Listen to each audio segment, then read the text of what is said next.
Hi, welcome back to Lifestyle. Now, we continue our debate on Black Lives Matters movement, but right here in the UK, obviously we all know why it was kicked off bigger than it is. It was always there, though.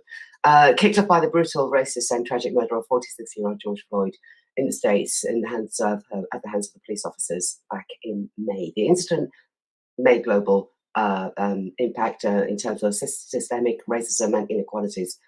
But over here, we continue to make peaceful demonstrations and marches, and we've been hearing some rather positive news about certain aspects. But every week, we focus on a particular aspect, and we want to focus this week on mental health.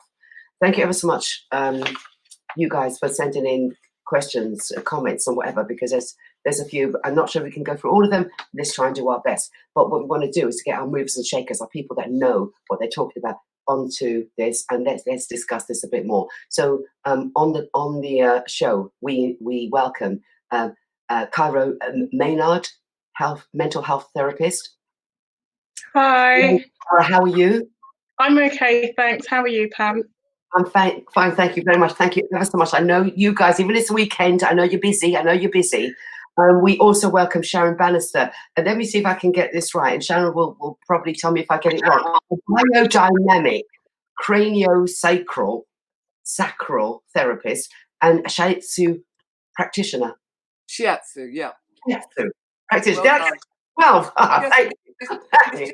Thank you very much. Thank you. Welcome, Tina. We should be joined by Dr. Juliana Onwurmer.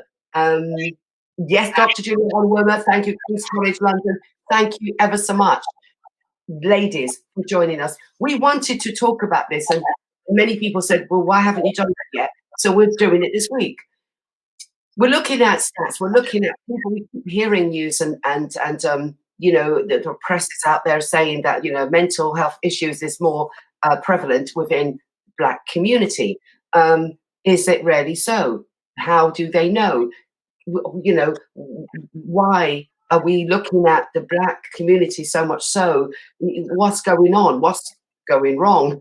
Who wants to start me off with, is it prevalent within the Black community with mental health issues? Who wants to kick me off on that one?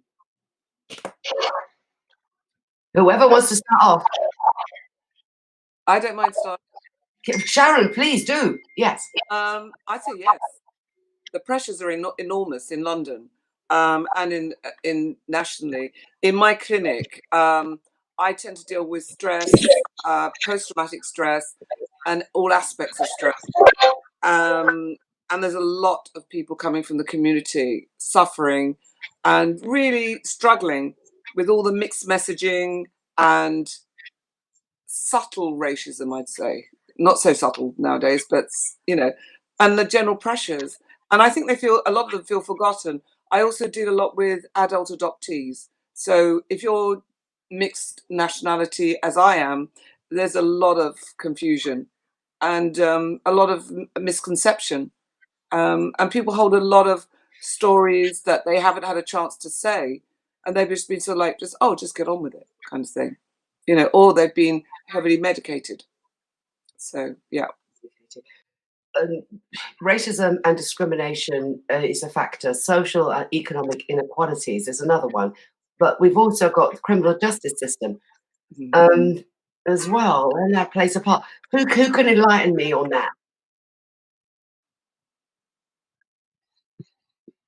Cairo, Dr. Juliana? Thanks, Pam. Sorry, you were just cutting out a little bit, so I think I just caught the last end of it. I think it's still unfortunate that for many people who are accessing mental health services, and certainly secondary mental health services, and if you are from a Black and minority ethnic background, and particularly Black African and Black Caribbeans, you often find that you might access these services via the criminal justice system, which is an unfortunate situation for many people as their first access for mental health services. So, you know, many services are aware of this, and certainly many practitioners are aware of this and really trying their best or think about different ways of trying to improve that situation, because not only if you are feeling poorly yourself, but to access a service via the criminal justice system can make things much worse.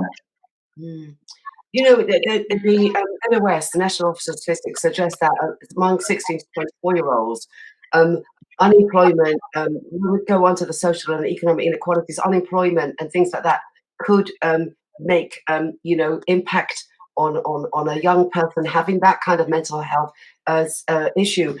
Cairo, you work with young people, children and adolescents in what you do. Do you find that it's with the older ones, unemployment, or is it other issues to do with family, the social aspect of family? Yeah, I'd say it's a mix of both, really. I work up to 18-year-olds, so I don't really go past 18 plus. And most of them at that point are still in school or in some form of education, or sort of, working. And a lot of the stress is sort of maybe family pressures or friendship issues and socializing, along with sort of how they're getting on at school or not getting on very well at school. And that can be really stressful as well. If we're talking particularly now around the time of COVID, and just having that uncertainty altogether of, especially the older adolescents that I'm seeing, are they going to do exams? Are they not? What is their future going to look like? I've got a lot of young people who potentially may be going off to university in September or will be leaving their school or their college. And there's loads of questions around what will they be doing next, and the future that maybe they had in their mind for themselves is really unclear at the moment. And that is definitely impacting on just general stress and anxiety as well. Yeah. But there is stigma within the Caribbean community that, you keep your, well, they call it your dirty linen indoors. You don't come out and talk about your mental health issues. It's not quite the thing to do. Is that still really going on, Sharon?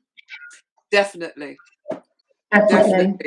When I've had quite a few people, sometimes the stories that come out are quite horrific, and you'll find you're the first person they've actually felt that they could talk to. They feel they'd be listened to, held in a safe space, and then obviously you work with other people and make sure they get as much support as possible. The way I deal with it when I have a client is I want to help them feel empowered and get back control of their bodily functions. Because we've got very powerful brains, and when we're in danger, it can do cranky things. The amygdala kicks in, and that's it. Especially with the lockdown, because we've been told to stay indoors, keep safe, blah blah blah. But all your body's wanting to do is run from the tiger. So you've got mixed messaging, and you just go. You're drinking too much. You're watching late night movies. You're watching the news. You're going your head spinning. All these crazy things you'll start to do. And it's all natural because it's your body's trying to kick into fight and flight. There's a lot going on. Dr. Juliana?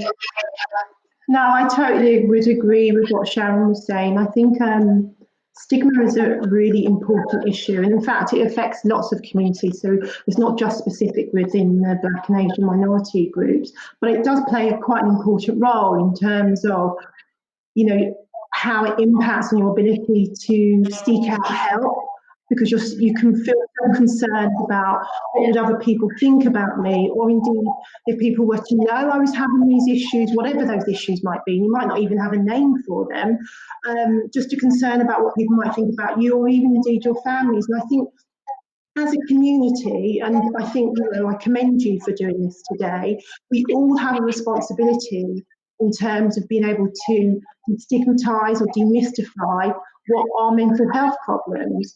We don't treat mental health problems in the same way we do physical health problems. Yes, they can be treated, and it's really unfortunate that just because of your culture or your ethnicity, that you're then facing this other hurdle to access help because of unfavourable attitudes towards whatever experiences that you're having. I think it's so important that people just are able to speak to someone. Sometimes it doesn't have to be, a therapist as a straightforward way, or a GP, but someone initially just just to kind of share what's going on and then to be able to access help. Because often what happens is you sit on it for so long that by the time that you are accessing help, it might not necessarily be in the way that you would want to access that help. Mm-hmm. When we come to the criminal justice system, we're seeing that the percentage of young black males that, I mean, we know what's going on with the stop and search or stop and question, whatever you want to call it, and young black males always seemingly in the criminal judicial system, then being, given sentences where they could have been given, a sort of like a parole or a community sentence, and feeling as if they're victimized. Actually, from that process on, it is being said that damages them mentally. Cairo, do you have any experience of any of your clients who would you say have had that experience and then it's gone the other way for them? It's made them, if you will, even worse. Yeah. So I work in a child and adolescent mental health service, and we do have a specific within that team. We do have within that service we have a specific team for youth offending. And I'm not in that specific team, but I am aware that that route is the route that mainly young black boys do go through in London, and sort of then trying to approach a mental health service where we can see that they are struggling or that they're having difficulties with something, but because of the route that they've come in, they're so resistant to any support. They don't really want to know. They are quicker to disengage and are really sort of mistrustful of professionals and of authority, because even though we are not the police, we are essentially tied to them through this NHS service that we are, and so we are lumped in the same bracket as them. Or I think the same with sort of not really wanting to talk about what's going on or what the difficulties are. Maybe they don't know what the difficulties are, or they've been told not to talk and not to share because that will make things worse from older family members, or if they're involved in gangs, then maybe coming from there, they don't want to share, they don't want to say, and it's really, really hard to then get them to see how we can help them with their mental health, and how we can help them if they're struggling or slightly stressed or slightly anxious. It doesn't mean they have to have a diagnosis of something of a severe mental health issue, but just those difficulties we can see, and it's really hard, and it takes a lot of time for them to see that, and unfortunately for some they don't see, and they don't go down that route, and they do disengage and end up sort of back in that cycle. Exactly. Thank you. Let's go straight on to some of the comments or questions. I so many of these are questions. I've got to kick into this now. Kareen from Stanford asks, are there any signs and symptoms we should look out for if we suspect someone who may be suffering from depression? Who wants to answer that? I think it's really important, Pam, and certainly Corinne, not to get into the guessing game, because we can see so many things with just looking at yourselves in the mirror. You'll see things.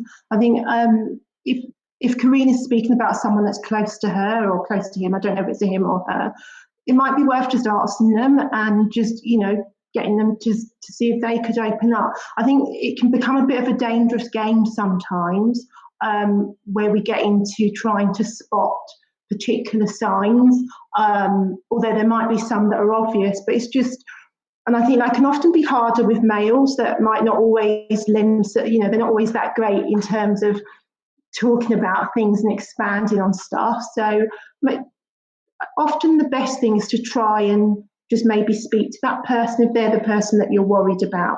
But there are also really good online facilities out there as well. I mean, I've spoken about it before. It's called the Every Mind Matters. You can just put it into your own Internet Explorer, and it kind of gives you a bit of an idea of just sort of general things that you can do to kind of support your mental well-being. Because I think, as Cairo and certainly Sharon mentioned before, the last few months have been, I mean, no one could have ever planned for that at all. no one, not least, I know you started off with the Black Lives Matters, but that's on the back of talking about the higher numbers of deaths within COVID. That's on the back of just dealing with, you would know someone that is close to you or relatively close to you that's been affected by a death with COVID. So there's a lot of bereavement going around. And then, as Sky Ben mentioned before, outside of that, you've got younger people who just find themselves not sure about what they want to do. It's not just a narrative that people are in gangs. They've also, if you speak to younger people, they would have known someone that's been harmed or even died. So there's lots going on. So I just think we also have a responsibility to make sure that we're getting the right information and not getting into sort of guesswork. Totally agree with you, Rihanna.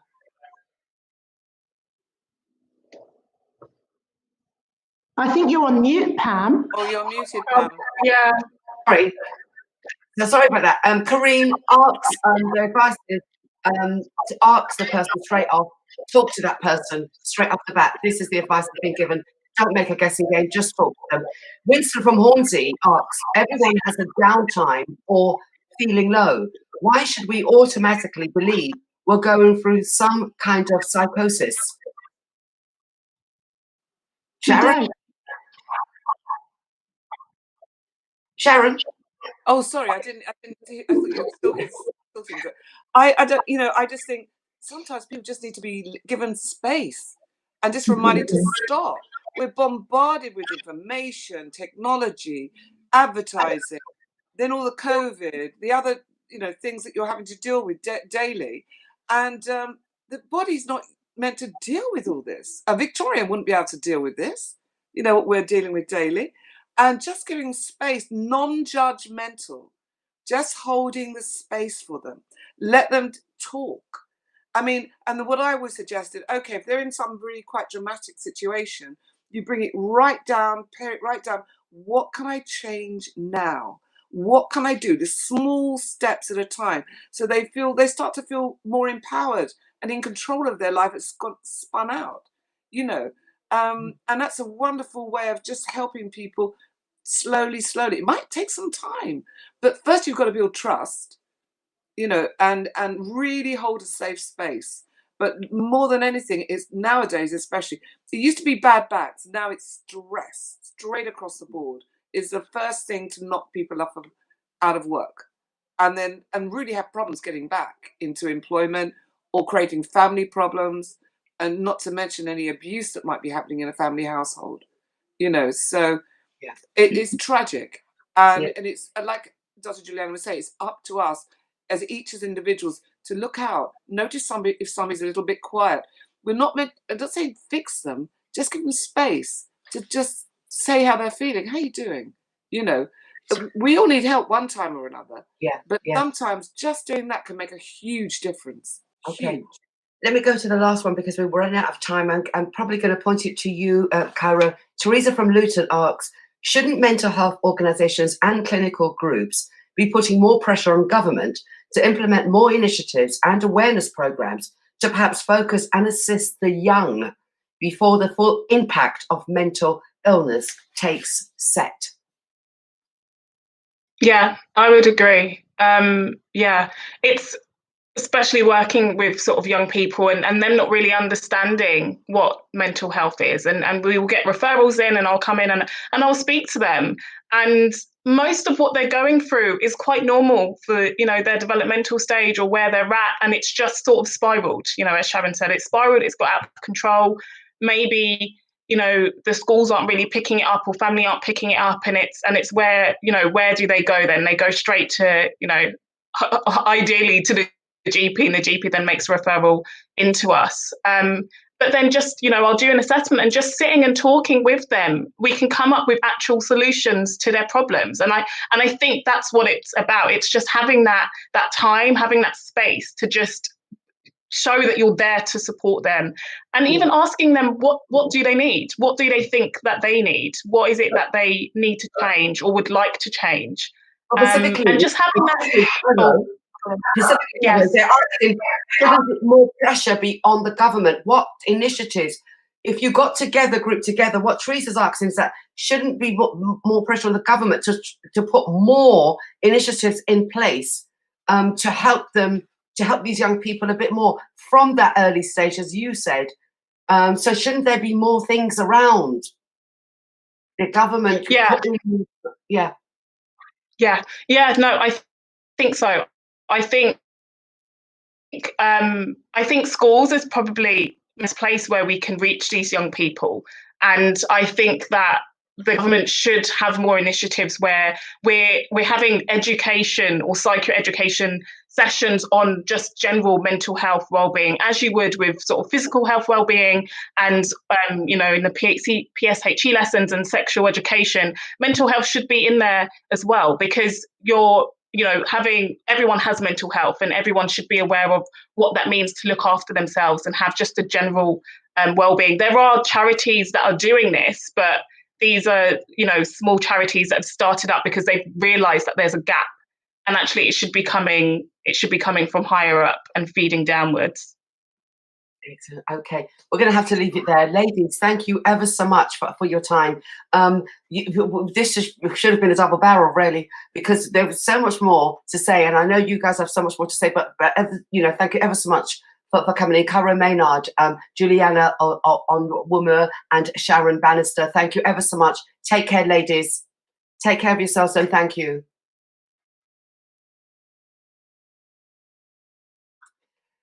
Okay, go for that short break now, and I think we're going to have something to do with our stomachs, and this time to do with food. So see you shortly.